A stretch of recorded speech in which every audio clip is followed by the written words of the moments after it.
It's been a crazy 24 hours in Gaza, a roller coaster of emotions. First despair, then joy, and then despair again. All of it over a ceasefire. On Monday, a deal looked very unlikely. Hamas was not budging on its demands, and Israel was set on attacking Rafah.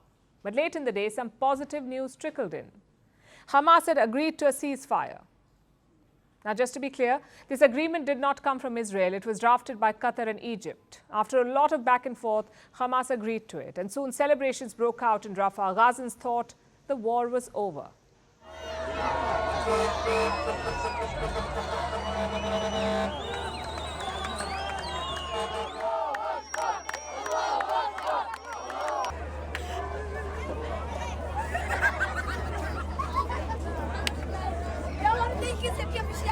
الحمد لله حمد الشاكرين الحمد لله حمد الصابرين.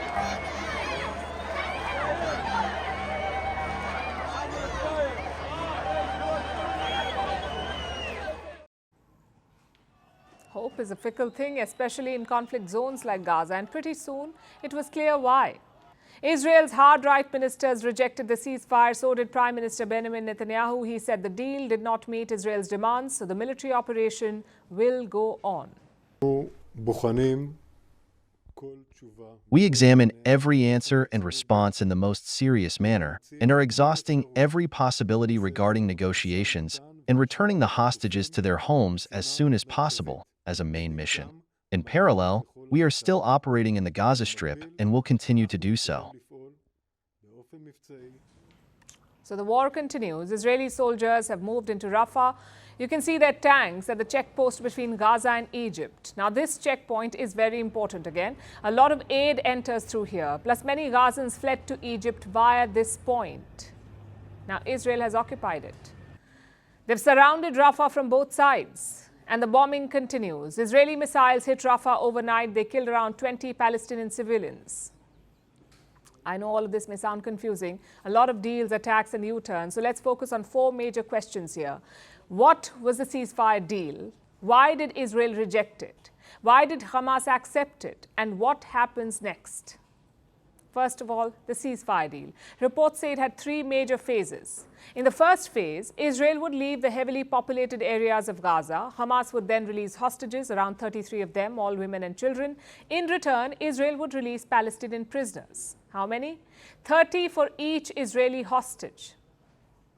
That's phase one. In phase two, Israel would fully withdraw from Gaza. In return, Hamas would free captive soldiers. And finally, phase three, exchange of all remaining captives or their remains. Also, a reconstruction plan for Gaza. This was the ceasefire deal proposed by Qatar and Egypt, the one that Hamas accepted. Each of these phases would last 6 weeks. So the whole plan would have taken around 5 months, which brings us to the second question. Why did Israel reject it? Well, from the looks of it, Netanyahu was caught off guard. He did not expect Hamas to agree. Just look at the events leading up to it. Israel dropped pamphlets in Rafah. They asked the civilians to evacuate the city. Plus, the sentiment in Qatar and Egypt was not positive. Neither side expected a breakthrough, which is why Israel's response is half-baked. Yes, Netanyahu has rejected the deal, but he also said that negotiations will continue. Now to question 3. Why did Hamas accept the ceasefire?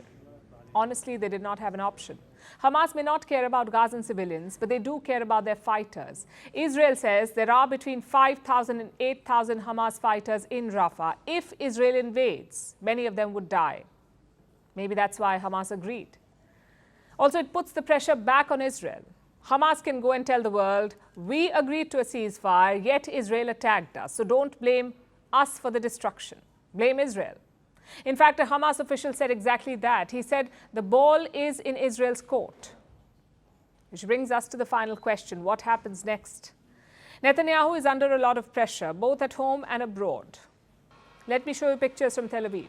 Israeli protesters blocked a major highway there. They want Prime Minister Netanyahu to take the deal to bring the hostages home.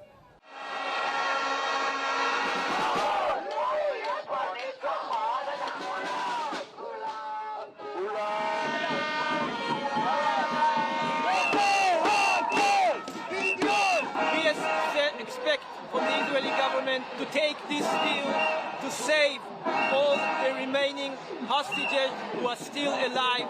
Save lives. Don't talk about fighting in blood.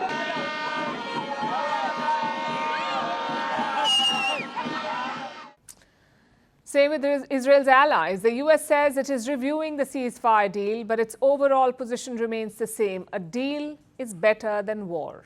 We continue to believe that the hostage deal is the best way to avoid that sort of an outcome while securing the release of those hostages. In spite of this warning and this request, the attack started yesterday night.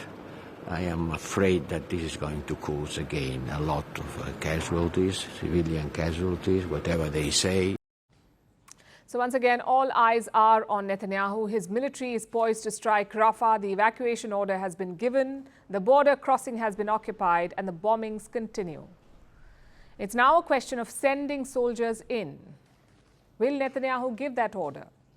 He's got a lot of factors to consider. His right-wing allies want him to ignore Hamas, to go ahead with the offensive. The families of hostages want the opposite. They say, take the deal. His allies abroad are saying the same. But what if he takes the deal and Hamas was bluffing? What if most of the hostages are already dead? Then it would be counterproductive. Netanyahu would be the leader who was duped by Hamas, not once but twice.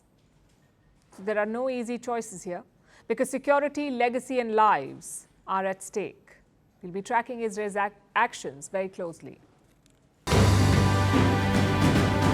Firstpost reports from the world's second largest continent. Hello, I'm Alison LaGrange. A very warm welcome from Durban, South Africa. We get you the news and the newsmakers from Africa. South Africa goes to the polls on the 29th of May. I will track the election and bring you ground reports.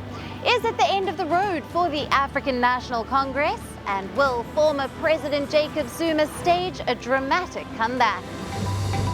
From elections to climate change to innovations and opportunities. As the world's attention shifts, we report from Africa, the heart of the global South. Join me every weekday live on Firstpost.